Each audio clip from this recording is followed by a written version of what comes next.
स्वागत आप सभी का। मैं आपके साथ अब्दुल नबी हसन। बुलेटिन की शुरुआत करते हैं। अंतरिक्ष यात्री सुनीता विलियम्स और बुच विल्मोर अन्य 2 अंतरिक्ष यात्रियों के साथ स्पेसएक्स के ड्रैगन कैप्सूल के जरिए पृथ्वी पर लौट आए हैं। बीते साल जून में महज 8 दिनों के लिए अंतर्राष्ट्रीय स्पेस स्टेशन पर गए ये दोनों एस्ट्रोनॉट 9 महीने बाद लौट पाए हैं। दरअसल आपको बताते चले, बोइंग का जो स्टार लाइनर यान उन्हें धरती पर वापस लाने वाला था वो खराब हो गया था, इसलिए उन्हें इतना लंबा इंतजार करना पड़ा है। उन्हें आखिरकार एलन मस्क की कंपनी स्पेस एक्स का ड्रैगन कैप्सूल फ्लोरिडा के तट पर सुरक्षित रूप से उतारा गया। अंतरिक्ष यात्रियों की सफल वापसी के लिए राष्ट्रपति ट्रंप ने एलन मस्क को बधाई दी है। वहीं केंद्रीय मंत्री जितेंद्र सिंह ने सुनीता विलियम्स की वापसी को गौरव का क्षण बताया। उन्होंने लिखा कि पूरा विश्व भारत की बेटी की सुरक्षित वापसी का जश्न मनाने के साथ आया है, जो अंतरिक्ष की अनिश्चितताओं को सहने का साहस, दृढ़ विश्वास और निरंतरता के लिए इतिहास में दर्ज की गई है। गुजरात के जुलासन गांव में नासा अंतरिक्ष यात्री सुनीता विलियम्स की वापसी पर दिवाली जैसा उत्सव मनाया गया। सुनीता विलियम्स के पैतृक गांव के लोगों ने उनकी सुरक्षित वापसी के लिए अखंड ज्योत जलाई थी। उनको देखा ना तो जैसे दिल मानो खुशी से झूम उठा, पुष्प वर्षा की और हम सब परिवार वाले इतने खुशी हो गए और सबको मिठाई खिलाई और सब आनंद में आ गए। हमने बहुत गर्व फील किया है कि ऐसे अचीव करने वाली वो फर्स्ट लेडीज हैं, तो मन में बहुत प्राउड हुआ।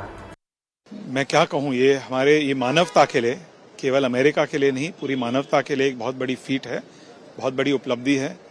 और खास करके जो नासा और स्पेसएक्स और प्राइवेट इनोवेशन को मैं बहुत बहुत बधाई देता हूं। और मुझे इस बात के बारे में जानकारी है कि माननीय प्रधानमंत्री नरेंद्र मोदी जी ने सुनीता विलियम्स को इंडिया में भी उनको इनवाइट किया है, आमंत्रण दिया है। तो मैं मानता हूं कि भारत के लिए भी और पूरी मानवता के लिए बहुत बड़ी जीत है। बहुत बहुत स्वागत है। भारत की बेटी, भारत के लिए गर्व है। उनकी वापसी पे बहुत बधाई पूरे भारत को, समस्त गुजरात को, उस गांव पे जहां पर ये दुर्गा पैदा हुई थी, ये शक्ति पैदा हुई थी, जिनका नाम सुनीता विलियम है। आज जब उनका अंतरिक्ष उतरा पैराशूट लेके पानी के, और वो देख के वो दृश्य बहुत आनंद हुआ। और पूरे भारत के लिए गर्व की बात है, पूरे नासा के लिए और अंतरिक्ष की पढ़ाई करने वाले सभी बच्चों के लिए बहुत कुछ सीखना बनता है। और भारत की बेटी, सोचिए भारत की बेटियों में कितनी काबिलियत है, और ये दर्शाता और ये संदेशा बहुत दूर तक गया है। मैं उनको अपनी शुभकामनाएं देना चाहूंगी। वो वापस आई हैं, अब स्वास्थ्य ठीक रहे उनका। थोड़ी लंबी स्ट्रगल है वापसी में भी, वो स्ट्रगल से निकले और एक बार भारत आए। हम सब भी उनसे मिलने के इच्छुक हैं। मुझे लगता है ऐसी पहली महिला है जो 9 महीने तक, ऐसी व्यक्ति पहली है जो इतने दिनों तक रह पाई और वापस आई है धरती पर, तो हम उनका स्वागत करते हैं। वर्ष के लिए एक आनंददायक समाचार है कि 9 महीने के बाद स्पेस से सुनीता विलियम्स जी आज धरती पर लौटी है। जो 6 महीने के बाद आना था उसका एक्सटेंड होकर 9 महीना हो गया था, मगर भगवान के ईश्वर और के आशीर्वाद से वो 9 महीने के बाद आज सही हेम कुशल धरती पर लौटी है। मैं भगवान का आपके माध्यम से शुक्रगुजार करना चाहता हूं और पूरे गुजरात में उसको धरती पे वापस आने से लेके उनके पैतृक गांव में भी बड़ा उत्साह का माहौल है। और मैं आपके द्वारा उनसे जब वो नॉर्मल हो जाएंगी तब जरूर भारत में पधारे और गुजरात खास करके उनके पैतृक गांव में भी पधारे। हम उनका जोर शोर से स्वागत सम्मान भी करेंगे और जिस तरह से उन्होंने स्पेस में काम किया है उसका हम आपके माध्यम से अभिनंदन भी करते हैं। feel extremely happy as a daughter has come back home, and what a difficult period she had, 9 months, not sure whether she will stay there, come or not come. तो मुझे बहुत बहुत खुश हुआ है और मेरा आशीर्वाद है और बधाई भी है। सुनीता विलियम्स बहन को पूरी दुनिया ने अपनी आंखों से टेलीविजन के माध्यम से देखा है। अंतरिक्ष विज्ञान के क्षेत्र में बहुत बड़ा काम उन्होंने किया है। मैं उत्तर प्रदेश वासियों की तरफ से उनको बहुत बहुत बधाइयां, शुभकामनाएं देता हूं। भारत की बेटी का जो परचम है पूरी दुनिया ने देखा किस ढंग से भारत की बेटियां हर क्षेत्र में काम कर रही हैं। निर्वाचन आयोग का संवैधानिक संस्था है, सभी को सम्मान करना चाहिए। झारखंड में एक बार फिर एनआरसी का मुद्दा दोहराया है, जहां बीजेपी अध्यक्ष बाबूलाल मरांडी ने दावा करते हुए कहा है कि राज्य में आदिवासी की आबादी कम हो रही है और एक विशेष समुदाय की आबादी बढ़ रही है। सरकार अगर चाहे तो कमेटी गठन कर जांच करे और विधानसभा में हेमंत सोरेन सरकार एनआरसी कराने की मांग रखे। वहीं परिसीमन का जिक्र करते हुए कहा गया कि अगर नहीं हुआ तो राज्य के आरक्षित सीटें खाली रह जाएंगी। सरकार को इस पर विचार करना चाहिए।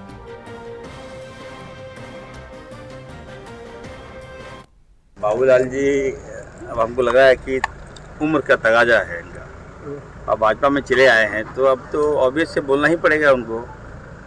जो नहीं बोलना चाहिए वो बोल रहे हैं सदन में। बहुत गंभीर नेता उनको मैं मानता हूँ, लेकिन आज बहुत शॉकिंग लगा। उन्होंने मुस्लिम शब्द का यूज किया, लेकिन सच्चाई ये है कि आदिवासियों की आबादी नहीं घटी है, भाजपाइयों की आबादी बढ़ गई है।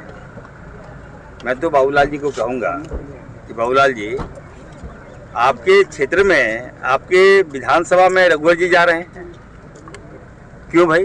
आप वहाँ के नेता हैं, वहाँ हिंदू मुसलमान की लड़ाई है, भाई भाई में लड़ाई हुआ है तो आप जाके समझाइए। वहाँ तो रघुवर जी जा रहे हैं और उसका दे रहे हैं, भाई भाई वहाँ मिलना चाह रहा है और वहाँ आग लगा रहे हैं। तो रघुवर दास जो हम लोगों ने, जनता ने रिजेक्ट कर दिया, तो बाबूलाल जी भी नहीं पचा पा रहे हैं। बाबूलाल जी ने आज मुझे कहा कि इरफान जी तुम सही बोल रहे हो, ये बेकार चला गया, फिर मेरा क्या होगा अभी? तो ये बातें कहा अभी बाबूलाल जी ने मुझे कहा, अंदर में मेरी बात ही होगी। तो फिर हम बोले सर इस तरह क्या करवा रहे हैं? बोले कौन मना करेगा, चला गया तो ये देखिए क्या है, मोटो देखिए, जानबूझ के लड़ाने का काम किया। पूरा विपक्ष इस तरीके से इस राज्य के माहौल को सांप्रदायिक करे, इसके प्रयास में लगे हुए हैं। केंद्र सेंसस क्यों नहीं करा देता ताकि इस तरह की किसकी आबादी घट गई, किसकी बढ़ गई, और केंद्र सेंसस कराने की पहल करे तो आगे फिर डिलिमिटेशन में क्या होगा, सीटों को घटाने की बात है, आबादी के ऊपर होगा, अनुरूप होगा। इन सब बातों में वो बात ही नहीं करना चाहते। वो लोग चाहते हैं कि कैसे इस राज्य का भी माहौल बिगड़े। नागपुर में क्या हो रहा है आप लोग देख ही रहे, वहाँ भी सांप्रदायिकता के आग में रोकने का काम किया गया है, वहाँ उनकी सरकार है। यहाँ पर दो पूर्व मुख्यमंत्री कूद के जा रहे हैं कि अब किसको और बड़ी जिम्मेदारी किस प्रकार से मिल जाए, वो चाहे धार्मिक उन्माद फैला के ही। तो इन सब बातों का कोई मतलब नहीं है। सेंसस जरूरी है, जातिगत जनगणना जरूरी है, और लोगों की आबादी के हिसाब से उन्हें उनका अधिकार मिलना जरूरी है। बाबूलाल जी अगर इस पर फोकस करेंगे तो शायद लोग उनको गंभीरता से लेंगे। तो चाह रही हूँ सर्वे हो, आपको मुद्दा पता चल जाएगा कि कारण क्या है, किस वजह से जो है हमारे जनजाति समाज की आबादी कम हो रही है। लेकिन वो कह रहे हैं कि बांग्लादेश घुसपैठ केवल एक शगुफा है जो आप लोग राजनीति कर रहे हैं, दूसरे प्रदेश से जो लोग आए हैं वो डेमोग्राफी बदल रहे हैं। बिल्कुल गलत इनका बयान हो रहा है। ये खुद जानते हैं किस वजह से संथाल परगना का जो है डेमोग्राफी चेंज हुआ है। ये सारा कुछ इन्हें पता है, उसके बावजूद ये सिर्फ वोट बैंक की राजनीति की वजह से ये मुकदर्शक बने हुए हैं, तुष्टीकरण की राजनीति ये करते हैं और सारा इल्ज़ाम मढ़ देते हैं हमारे भाजपा की सरकार पर। इन्होंने ये कहते हैं कि पारा शिक्षिका आपके समय लाठीचार्ज हुआ था, ये बात रखते हैं। अब मैं इनके लाठीचार्ज की जो बताऊं, 18 सितंबर 2020 को सहायक पुलिसकर्मियों पर लाठीचार्ज किया गया, आंसू गैस छोड़े गए। 22 जनवरी 2021 को रोजगार देने के लिए प्रदर्शन कर रहे छात्रों पर बर्बरतापूर्ण जो है लाठीचार्ज किया गया। महाराष्ट्र के नागपुर में हुई हिंसा में अब तक 47 आरोपियों को गिरफ्तार किया जा चुका है। यहाँ पर औरंगजेब की कब्र हटाने की मांग हो रही थी। इसी के दौरान दो गुटों के बीच विवाद हुआ। महाराष्ट्र के सीएम देवेंद्र फडणवीस ने कहा है कि ये हिंसक घटना और दंगे पूर्व नियोजित प्रतीत होते हैं। महाराष्ट्र के उप मुख्यमंत्री एकनाथ शिंदे ने कहा प्लानिंग के तहत इस हिंसा को अंजाम दिया गया। उन्होंने कहा कि जो भी लोग इसमें शामिल हैं उन्हें बख्शा नहीं जाएगा।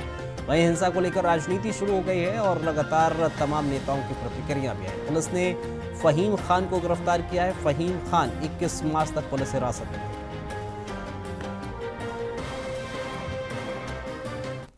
एलन मस्क का जो स्पेस एक्स का ड्रैगन था जो उनको लाया, इन सबको बहुत बधाई। और भारत के लोगों को बहुत दिनों से चिंता थी सुनीता विलियम्स की, भारत मूल की लड़की है, तो ये बहुत खुशी की बात है। आज सारे लोग बहुत प्रसन्न। जो लोग दंगे कराएंगे उनके खिलाफ होगी, लेकिन अगर ऐसा हुआ है तो लगभग निष्पक्ष सरकार काम कर रही, वरना तो हम लोग मानते थे दूसरों के खिलाफ होगी। दुख की बात यही है जी सर कि पुलिस के हाथों में कानून व्यवस्था नहीं है। होम डिपार्टमेंट उनके हाथ बांध के रखे हुए जी। अगर पुलिस के हाथों में कानून व्यवस्था दो तो जो भी पिछले 3 सालों से आप देख रहे हो अनगिनत रेप होगा, ये नहीं होता। लेकिन होम डिपार्टमेंट जो आज मुख्यमंत्री महोदय के पास है, दंगे या इस तरह की चीजें सामान्य तौर पर नहीं होती, उसकी शांति भंग की गई। जो भी दोषी है उस पर कड़ी कार्रवाई करनी चाहिए। अगर विश्व हिंदू परिषद के लोग हैं तो उन पर कड़ी कार्रवाई करनी चाहिए और इस मामले में सरकार को पूरी तरह से, महाराष्ट्र सरकार को निष्पक्ष होकर कार्य करना चाहिए। नागपुर और महाराष्ट्र की शांति जरूरी है बजाय राजनीतिकरण करने के। तो इसलिए मैं चाहूंगा कि इस पे जो है सख्त से सख्त कार्रवाई की जाए, जो भी दोषी हो उनको सख्त से सख्त सजा दी जाए। भी तैयार है, महाराष्ट्र भी तैयार है। जिन लोगों ने भी महाराष्ट्र में भी नागपुर में जो इस प्रकार का कृत्य किए हैं उनके खिलाफ महाराष्ट्र सरकार कठोर कार्रवाई कर रही है।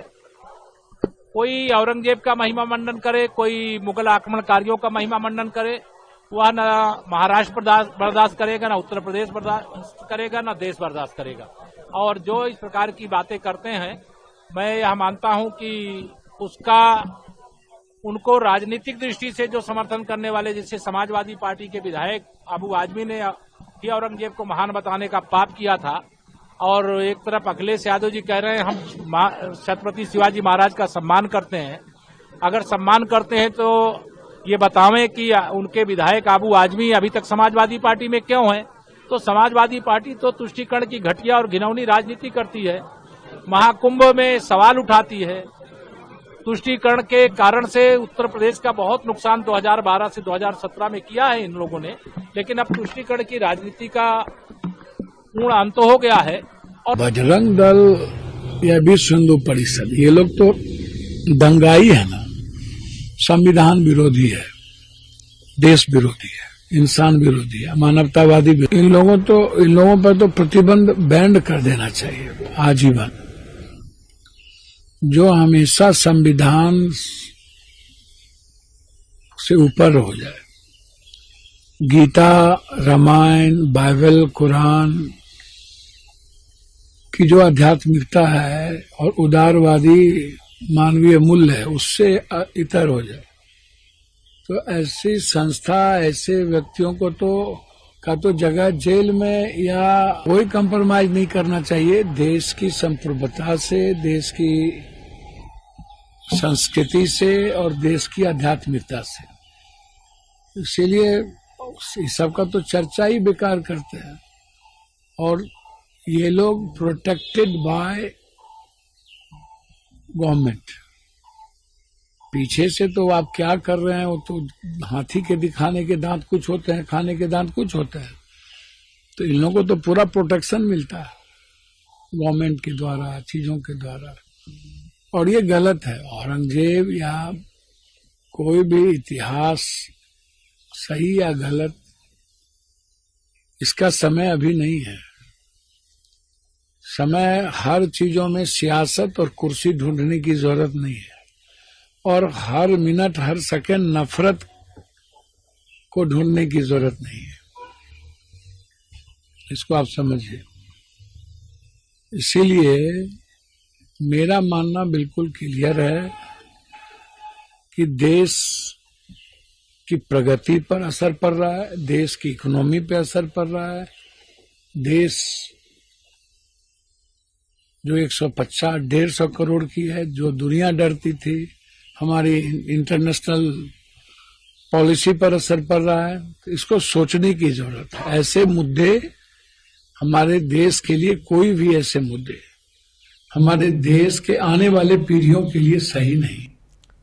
देवरिया में para arm wrestling champion Surya Pratap Sharma का जोरदार स्वागत हुआ। उन्होंने पैरा ओलंपिक चैंपियनशिप में अमेरिका को हराकर स्वर्ण पदक जीता।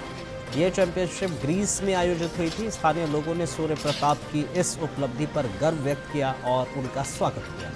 उनके घर पहुंचने पर लोगों ने फूलों की वर्षा की और उनका सम्मान किया। अभी मैं वर्ल्ड चैंपियनशिप खेल के लौटा हूँ, जो इसमें गोल्ड पड़ा है। कहाँ पे हुआ था? ग्रीस में हुआ था। और 95 kg में मैं खेला था और अमेरिका को हराया था और ग्रीस में 27 सितंबर से 9 अक्टूबर तक चला था। दिव्यांगों के लिए मन में नहीं, इस पे मैं वर्क ही कर रहा था, मैं कुछ नया इनके लिए सोच ही रहा था और स्पोर्ट्स एजुकेशन और इस पे 9 साल से 6 साल से इसमें काम ही कर रहा हूँ।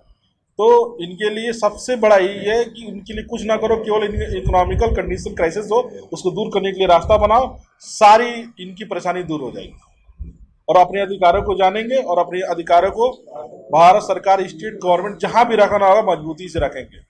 हर चीज पाने की इनके पास जब इकोनॉमिकल कंडीशन सही रहेगी तो हर चीज ये कर सकते हैं, सक्षम होते हैं, कर सकते हैं, इनकी दिव्यांगता आड़े नहीं आएगी।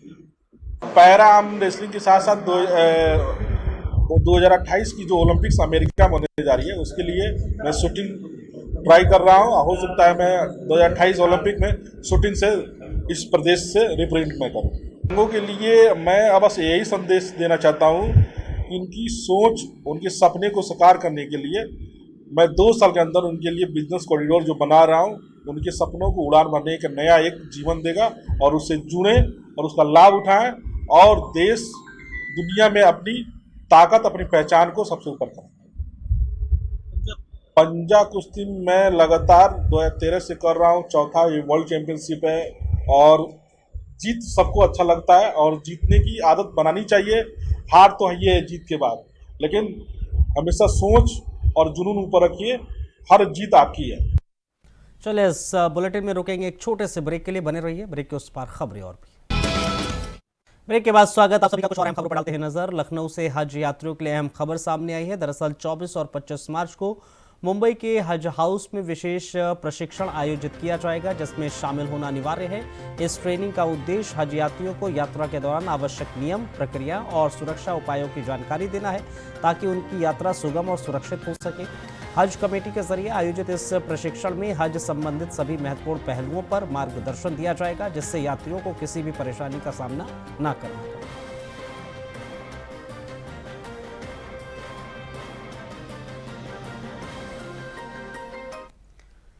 कन्नौज में भारतीय किसान यूनियन के पदाधिकारियों ने छिबरामऊ एसडीएम को मुख्यमंत्री के नाम 3 सूत्रीय ज्ञापन सौंपा है, जिसमें कोटेदारों पर घटलौती का गंभीर आरोप लगाया है। किसानों का कहना है कि राशन वितरण में भारी अनियमितता हो रही है, जिससे गरीब और जरूरतमंद लोग परेशान हैं।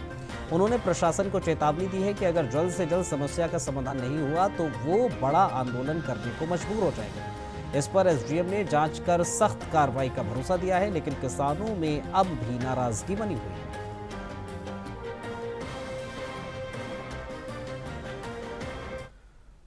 हरदोई पुलिस ने 3 वर्ष के शिशुओं की तस्करी करने वाले गिरोह का भांडाफोड़ किया है। अतरौली थाना क्षेत्र से चोरी हुए 3 वर्षीय बच्चे को पुलिस ने सकुशल बरामद कर लिया। आंध्र प्रदेश और तेलंगाना में छानबीन के बाद पुलिस ने एक महिला समेत 3 आरोपियों को गिरफ्तार किया है। जांच में पता चला है कि गिरोह अब तक 3 बच्चों की चोरी कर चुका था। करीब 2.5 लाख रुपए में उनकी बिक्री भी करता था। पुलिस अधीक्षक नीरज कुमार ने जादौन के निर्देशन में ये कार्रवाई की है, जिससे इलाके में बड़ी राहत मिली है। देखिए, आपको पता है कि अतरौली से एक गांव गौरीकला गांव से 3 वर्षीय बच्चा गायब हो गया था 21 फरवरी को। तो उसमें पूरी टीम हमारी प्रयासरत हुई। पहले हम लोगों ने डॉग स्क्वाड को बुलाया था दूसरे जनपद से, पूरा सर्च ऑपरेशन चलाया गया था 2 किलोमीटर की रेडियस में, लेकिन बच्चा हमको नहीं मिला था। तमाम फुटेज भी हम लोगों ने देखे थे। उसके पश्चात इस टीम स्पेशल रिकवरी के लिए हम लोगों ने स्पेशल टीम का गठन किया था एसपी पूर्वी साहब के नेतृत्व में। तो आसपास के जनपदों में भी उन्होंने चेक किया कहीं बच्चे कोई गायब तो नहीं है। तो पता चला कि सीतापुर से भी इसी तरह लगभग 3 वर्षीय 2 बच्चे गायब थे, एक विसवा थाना क्षेत्र से, दूसरा अटरिया थाना क्षेत्र से। तो जब तीनों घटनाओं को हमने देखा तो उसमें कुछ इंपॉर्टेंट तथ्य प्रकाश में आए। उनके आधार पर हम लोगों ने 2 लोगों से पूछताछ की। दोनों सीतापुर के रहने वाले अभय वर्मा और उमाशंकर। ये दोनों एक प्राइवेट हॉस्पिटल से जुड़े हुए हैं। इनसे पूछताछ की तो उन्होंने पूछताछ में ये बताया कि इन्होंने 3 बच्चे चोरी किए हैं। अतरौली से 1 और सीतापुर जनपद से 2 बच्चे, टोटल 3 बच्चे चोरी किए। दिल्ली की एक महिला है सोनिया नाम की, उसको 3 बच्चे दिए और उसने उसके द्वारा ये बच्चे आंध्र प्रदेश और तेलंगाना के विभिन्न जनपदों में बेचे गए हैं। इनको लगभग 2,40,000 एक बच्चे से 10,000, और तीसरे बच्चे से 2,71,000 रुपए की धनराशि प्राप्त हुई है। लगभग 5-5.5 लाख के ऊपर धनराशि मुझे प्राप्त हुई है। उसके बाद तत्काल टीम यहाँ से हैदराबाद रवाना की गई, स्पेशल टीम रवाना की गई और उस टीम ने वहाँ पे सर्च ऑपरेशन चलाया। मैंने व्यक्तिगत बात की, मेरे बैचमेट्स वहाँ पे कुछ तैनात हैं। स्पेशली मैं क्रेडिट दूंगा डॉक्टर संग्राम सिंह पाटिल को, जो कि तेलंगाना पुलिस में कार्यरत है, मेरे बैचमेट है, और आंध्र प्रदेश पुलिस में मैडम मल्लिका गर्ग, वो भी मेरी बैचमेट है। इन्होंने बहुत ज़्यादा हेल्प की, वहाँ पे हमारी टीम को काफ़ी असिस्टेंस प्रोवाइड किया। Specially Vijayawada police, Eluru police, Guntur police, Rajahmundry police, Warangal police, Mahbub Nagar police and Hyderabad police. Special credit goes to all these police teams. इन्होंने बहुत ज़्यादा सपोर्ट किया। 14 मार्च से निरंतर टीम हमारे वहाँ पे सर्च ऑपरेशन चलाती रही। तो उस ऑपरेशन के आधार पे हमको बच्चे की रिकवरी हम लोगों ने विजयवाड़ा से की। 3 वर्षीय जो बच्चा हमारे पास है, उसको स्पेशल हम लोगों ने फ्लाइट से कल शाम को यहाँ पे उसको बुलाया गया।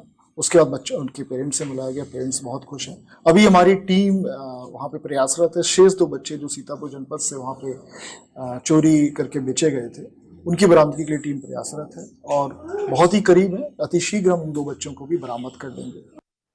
बिजनौर के नूरपुर स्थित आदर्श नशा मुक्ति केंद्र से दिल दहला देने वाला मामला सामने आया है, जहां केंद्र के ही स्टाफ ने एक मरीज की गला घोंटकर हत्या कर दी।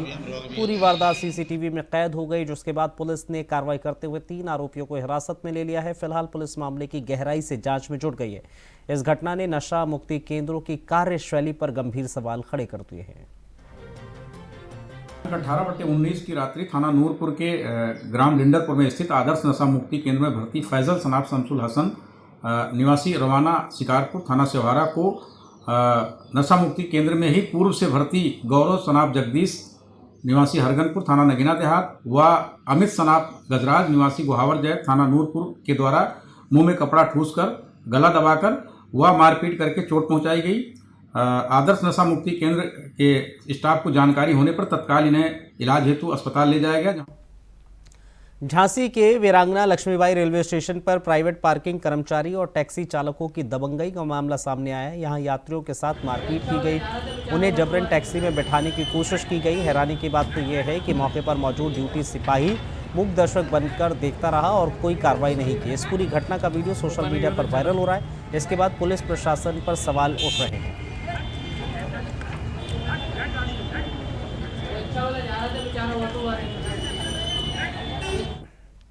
लखनऊ के विभूति खंड थाने में वकील और पुलिस के बीच हुई मारपीट का मामला अब गरमाता जा रहा है। सेंट्रल बार के उपाध्यक्ष प्रदीप सिंह ने इस पर कड़ा ऐतराज जताते हुए कहा है कि बिना कार्यकारिणी को भरोसे में लिए प्रस्ताव पारित कर दिया गया, जिससे कई सदस्यों को आपत्ति है।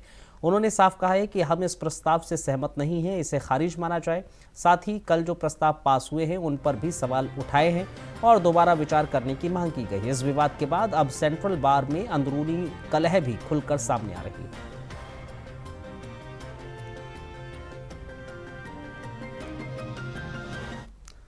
रामपुर में बीजेपी नेता फसाहत अली शानू को सिर कलम करने की धमकी मिली है। सोशल मीडिया पर उन्हें गद्दार बताते हुए एक पोस्ट में सिर कलम करने वाले को इनाम देने की बात कही है।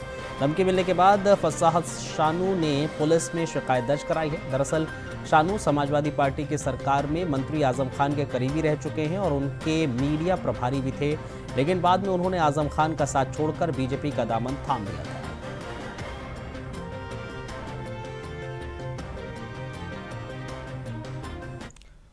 पटियाला में ड्रग्स केस को लेकर अकाली दल नेता विक्रम सिंह मजीठिया एसआईटी की पूछताछ के बाद बाहर आए हैं और कहा है कि सुप्रीम कोर्ट के आदेश पर उन्होंने 2 दिन जांच में सहयोग किया है। उन्होंने एसआईटी से साफ कहा है कि अगर कोई सवाल बाकी हो तो अभी पूछ लें ताकि मामला जल्द निपटे। मजीठिया ने एसआईटी से सुप्रीम कोर्ट के निर्देशों का पालन करने की अपील करते हुए कहा कि अब या तो चालान पेश किया जाए या क्लोजर रिपोर्ट दी जाए। उन्होंने एसजीपीसी अध्यक्ष हरजिंदर सिंह धामी के इस्तीफे वापस लेने के फैसले का समर्थन किया और सवाल उठाया कि जब श्री अकाल तख्त साहब ने सभी को एकजुट होने के लिए कहा था तो बाकी अकाली दल साथ क्यों नहीं आए। हिमाचल प्रदेश में संत जरनैल सिंह भिंडरवाल की तस्वीर वाले झंडे को उतारे जाने पर उन्होंने नाराजगी जाहिर की, इसे गलत करार दिया। वहीं अमृतपाल के साथियों पर एनएसए हटाने के फैसले का स्वागत करते हुए उन्होंने कहा, मानव अधिकारों की रक्षा होना चाहिए, लेकिन श्री गुरु ग्रंथ साहिब को पुलिस स्टेशन ले जाना भी गलत था, क्योंकि वहां अनुचित चीजें हो सकती थी।